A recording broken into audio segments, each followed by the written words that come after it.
वह पास खड़े एक आदमी की ओर इशारा करता है जो वहां खेल खेल रहा था। वह उसे समझाता है कि मैं बोल नहीं सकता। तो सर्जन कैक्टस और उसके एक साथी को देखता है जो एक गुंडे की सर्जरी कर रहा था। बेटी लियू से पूछ रही थी, क्या तुम ठीक हो लियू? वह उसे देखकर डर जाता है कि अगर वह पानी में गिर भी जाए तो वह उसे संकेत देकर दूर जाने के लिए कहता है। नाटक की शुरुआत में हम लियू नाम के एक बच्चे को देखते हैं जो अपने माता पिता के साथ नाव में तैर रहा था। लेकिन अचानक वह पानी में गिर गया और डूबने लगा। नाव के पंखे से उसकी गर्दन पर काफी गहरा घाव हो गया, जिससे उसके शरीर से काफी खून निकल आया था। उसके माँ और पिताजी उसे जल्दी से अस्पताल ले जाते हैं, जहां डॉक्टर लियू की माँ से कहते हैं कि हमें जल्द ही आपके बेटे का ऑपरेशन करना होगा, नहीं तो उनकी आवाज हमेशा के लिए जा सकती है। अगर हमने ऑपरेशन नहीं किया तो हो सकता है कि वह कभी बोल ना सके। लेकिन इधर लियू की माँ ने डॉक्टरों को ऑपरेशन करने से मना कर दिया क्योंकि वह बहुत डरी हुई थी और कहती है कि भगवान मेरे बेटे को ठीक कर देगा। इसके बाद कहानी कई साल आगे जाती है, जहां तकनीक काफी एडवांस हो चुकी थी। लियू भी अब बड़े हो गए थे, लेकिन वे अब भी बोल नहीं पाते थे। शाम को लियू अपने दोस्त से मिलने जाता है, जिसका नाम नादरा था। वह उसके लिए गिफ्ट लेकर आई थी, जिसे वह खोलता है तो उसमें एक मोबाइल फोन था। वह कहती है कि यह तोहफा इसलिए है ताकि हम एक दूसरे से मैसेज पर बात कर सके क्योंकि लियू बोल नहीं सकते थे।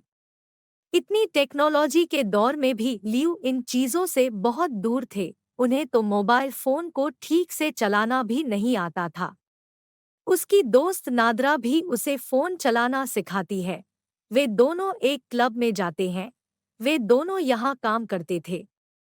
लियू यहाँ बारटेंडर थी, इसलिए नादरा वहाँ वेट्रेस की नौकरी करती थी।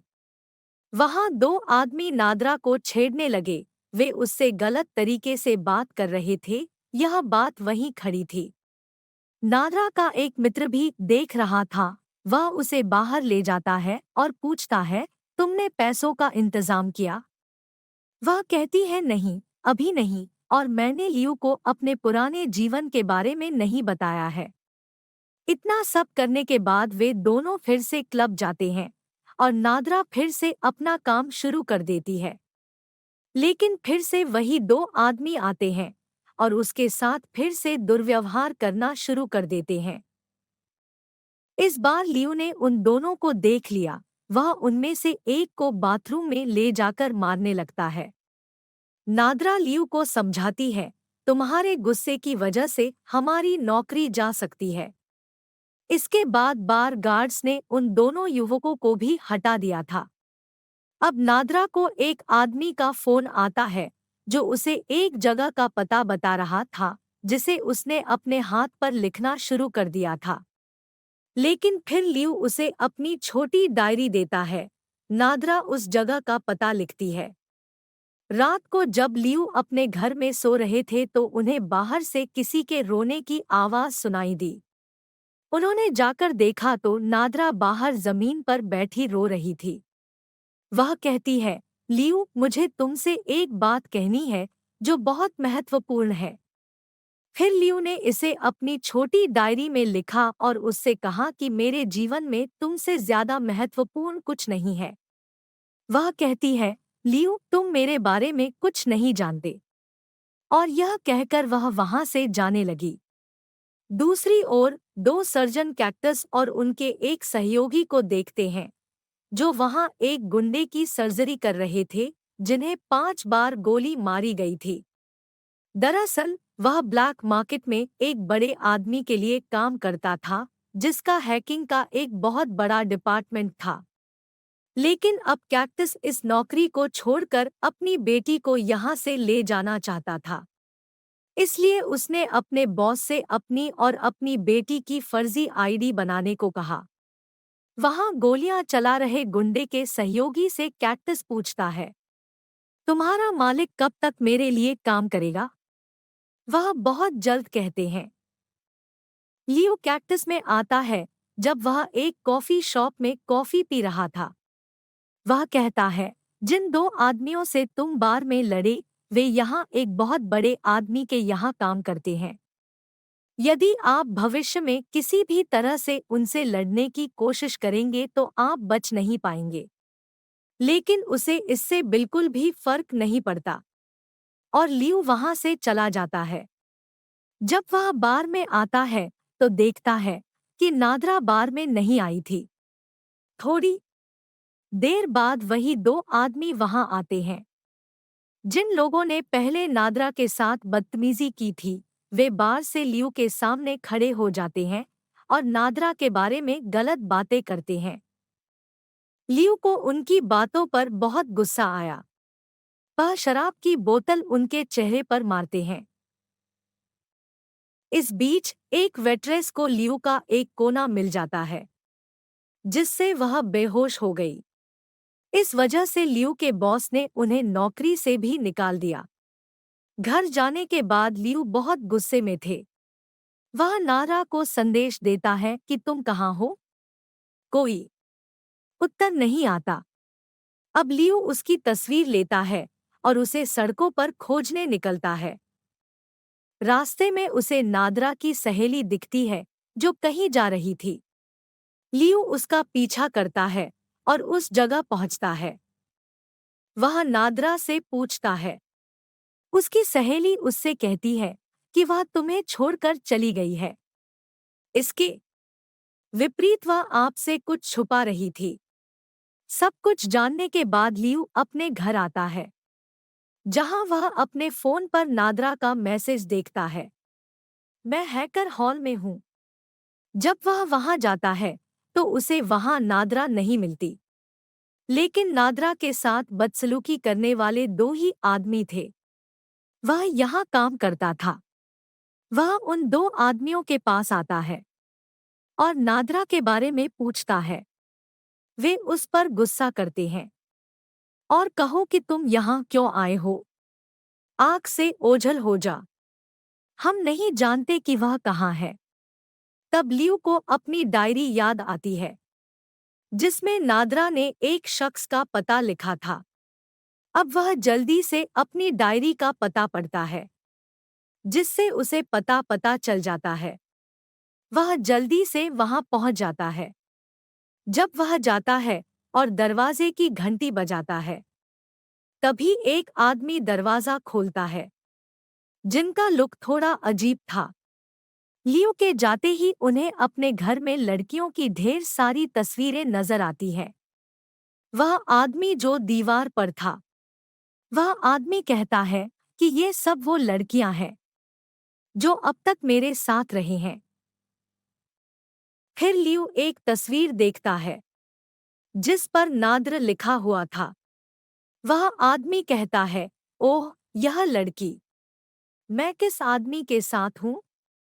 वह आदमी सोच रहा था कि लियू उससे पैसे लेने आया है और उसे उसी आदमी ने भेजा है जो उसके पास लड़कियां भेजा करता था।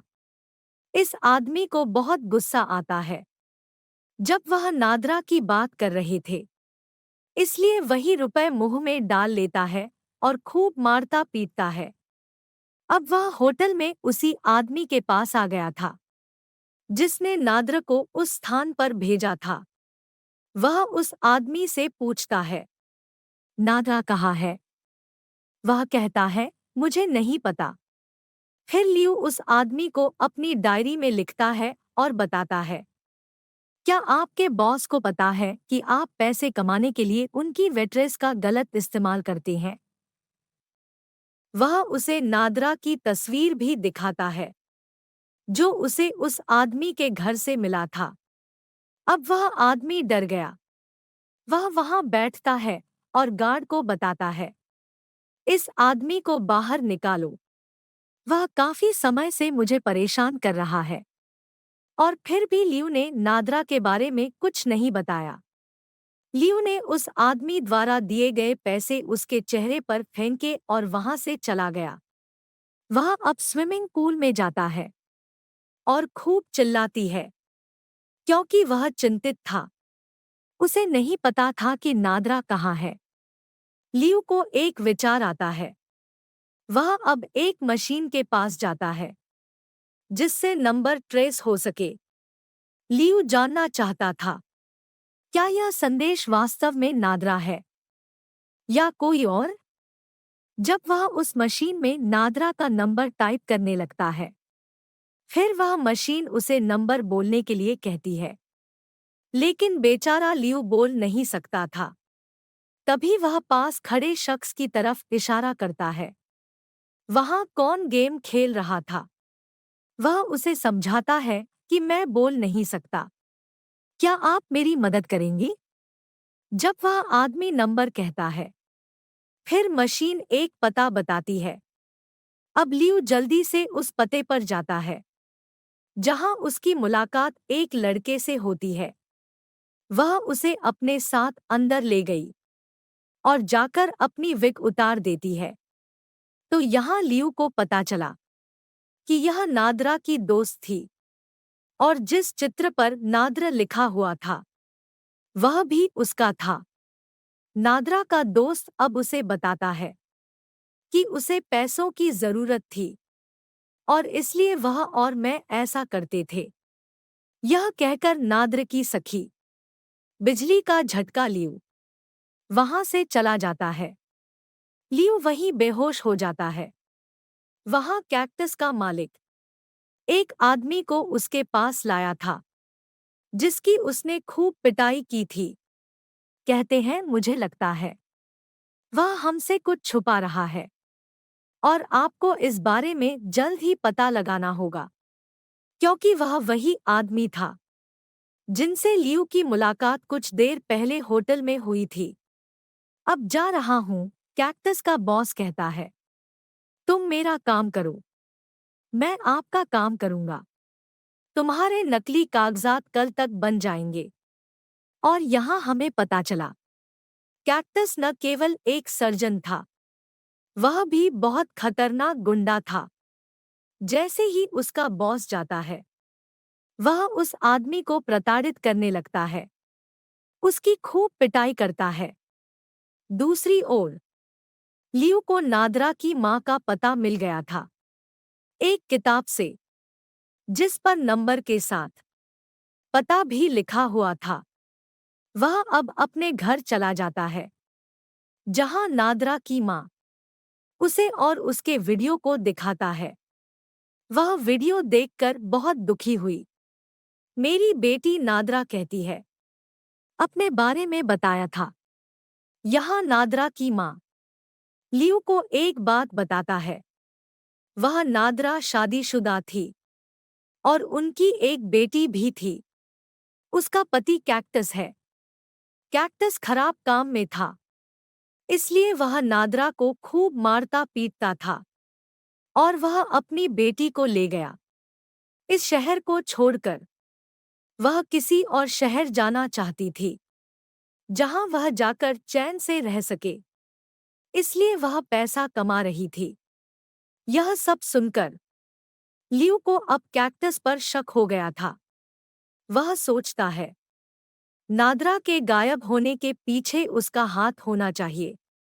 अब यहाँ हमें कुछ पुराना समय दिखाया गया है, जब कैक्टस ने नादरा का अपहरण कर लिया था। हम देखते हैं कि जब नादरा लियू के घर आई थी, उस समय वहां कैक्टस भी छिपा हुआ था। वह लियू के घर आता है और उनकी चाय में बेहोशी की दवा मिला देता है। और जब वे चाय पीकर बेहोश हो गए, इसलिए लियू ने नादरा को उठाया और उसे अपनी कार में ले आया। अब कहानी वापस वर्तमान में आती है। जब कैक्टस बैठा था, अपने साथी के साथ पार्टी कर रहा था, तभी उसका साथी जाते हुए उसे बताता है कि मैं वही था जो लियू को नादरा के रूप में मैसेज कर रहा था। यानी जो मैसेज लियू के पास आ रहा था, वह कैक्टस से शादी भी कर रहा था। यह सुनकर कैक्टस को गुस्सा आ जाता है, क्योंकि उन्होंने इस बारे में उन्हें कुछ नहीं बताया था। वह वहां से गुजर रहा है, एक दुकान से वह बिना पैसे के कुछ उठाता है और उसे खाता है। पीछे से एक गार्ड आया। कौन कह रहा था? सर, आपको इसके लिए भुगतान करना होगा। लेकिन गुस्से में कैक्टस। वह चाकू निकालता है और गार्ड को धमकाता है। लेकिन जब उसका साथी उसे रोकने आता है, फिर उसके चेहरे पर भी मुक्के मारकर हत्या कर देता है। जब लियो अपने घर में थे, वह नादरा का नंबर मैसेज करता है और पूछता है, मुझे कैक्टस कहाँ मिलेगा? वहां उसका जवाब आता है, जहां आप पहले काम करते थे, मतलब बार में। लियो के संदेश का उत्तर कैक्टस के साथी ने दिया। वह एक बहुत बड़ी लकड़ी की छड़ी लेकर बार में जाता है, जहां वह सबसे पहले बाहर खड़े गार्ड्स को मारता है। फिर वह अंदर जाता है और सभी को मार डालता है। और अंत में वह बॉस के सिर में एक मूर्ति उठाता है और उसे जोर से मारता है, जिससे वह घायल हो गया। लियो यहाँ से कैक्टस के सारे आईडी और कागजात ले गए थे। उधर कैक्टस भी अपनी बेटी को लेकर बार में आ रहा था, क्योंकि उसे अपने फर्जी कागजात लेने थे। जब वह वहां आकर देखता है, तब वह चिंतित हो जाता है, क्योंकि सभी लोग घायल हो गए। जब वह अपने मालिक के पास जाता है, फिर वह घायल हालत में बताता है, लियो यहाँ आए थे, उसने सबके साथ ऐसा किया है। अब वह जल्दी से अपने घर चला जाता है, क्योंकि वह जानता था उस लियो को उन कागजों से अपने घर के बारे में पता चला होगा। रास्ते में वह अपने साथी को भी बुलाता है कि वह जल्दी से अपने घर पहुंच जाए।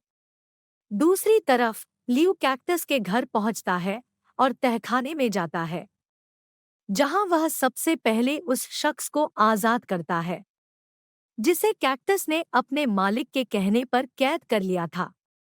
इधर कैक्टस भी उसके घर पहुंच जाता है, जहां वह पहले अपनी बेटी को एक कमरे में छिपने के लिए कहता है और बाहर से दरवाजा बंद कर लेता है। फिर वह अपने तेज चाकू के साथ बेसमेंट में जाता है। तहखाने के अंदर लियो एक लकड़ी के दरवाजे के पास पहुंचता है, जो बंद था। कैक्टस आता है और सबसे पहले उस आदमी को मारता है, जिसे लियो ने मुक्त कराया था। वह लियो के पास आता है और अपने गले से चाबी उसकी ओर फेंक देता है, जो उसी लकड़ी के दरवाजे का था। वह कहता है, जाओ उस द्वार को खोलो, आपके लिए कुछ खास है। जब वह खुलकर अंदर जाता है, फिर सबसे पहले लियो फ्रिज खोलते हैं, लेकिन वहां कुछ नहीं था। जब वह थोड़ा आगे जाता है, तभी प्लास्टिक की थैली में नादरा की लाश पड़ी थी, जिसे कैक्टस ने मारा था। यह देखकर लियो टूट जाता है। वह उसके शव को उठाकर बाहर निकालता है। तभी कैक्टस उसका रास्ता रोक देता है और लियो को भी मारने की कोशिश कर रहा था। फिर वह नादरा के शव को एक तरफ रख देता है और कैक्टस के सामने खड़ा हो जाता है। यहाँ कैक्टस लियो को पूरी सच्चाई बताता है। वह कहता है, मैंने नादरा को तुम्हारे घर से अगवा किया। मैंने उसे प्लास्टिक की थैली में बंद कर दिया, जिससे उसकी सांसें फूलने लगी। मैंने उसे बहुत बुरी तरह पीटा, क्योंकि वह मेरी बेटी को उससे दूर ले जाना चाहती थी।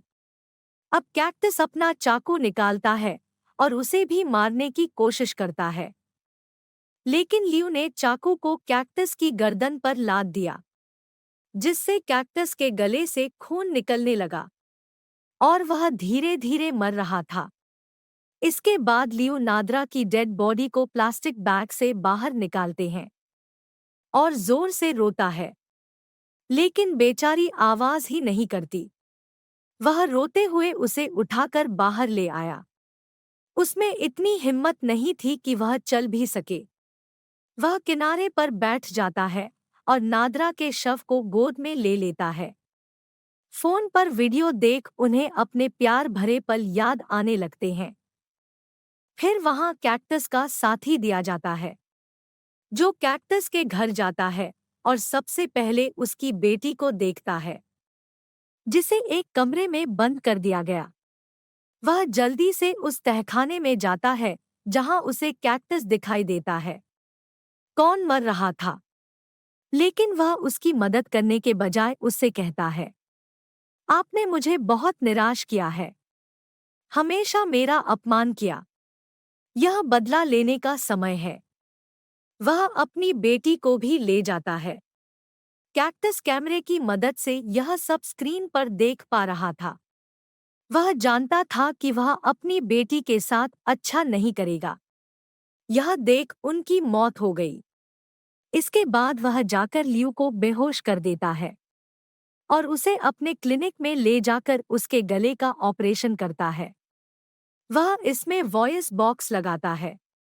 अगली सुबह वह लियू को कार में एक पूल में ले जाता है, जहां उनके साथ कैक्टस की बेटी भी थी। वह उसे कार से बाहर ले जाता है और पहले उसे बेंच पर बैठाता है। फिर वह उस कुंड पर जंगल खोल देता है। वह लियू की आवाज में सॉरी सुनना चाहता था। वह बार बार लियू से कहता है, माफी मांगे, तुमने मेरे दोस्त कैक्टस को मार डाला है। लेकिन लियू यहाँ कैक्टस के साथी को पकड़ लेता है और पानी में कूद जाता है और उसे तब तक पकड़े रहता है जब तक वह मर नहीं जाता। तभी लियू पानी पर आ जाता है, जहां पुल पर बैठी कैक्टस की बेटी लियू से पूछ रही थी, क्या तुम ठीक हो लियू? वह उसे देखकर डर जाता है कि भले ही वह पानी में गिर जाए। उस इशारे के साथ वह उसे दूर जाने के लिए कहता है, लेकिन वह हिलती नहीं है। अब लियू जब जोर से चिल्लाता है, वह दूर हटो, तो लियू की आवाज पहली बार बाहर आती है। उसने भी पहली बार उसकी आवाज सुनी। वह अब पूल में आ गया था, जहां कैक्टस की बेटी उनसे कहती है, आपकी आवाज बहुत मजेदार है। दोनों हंसने लगते हैं। वह कहता है कि मैं तुम्हें तुम्हारी दादी के पास ले जाऊंगा, जो आपसे बहुत प्यार करता है। यह अंत है। देखने के लिए धन्यवाद।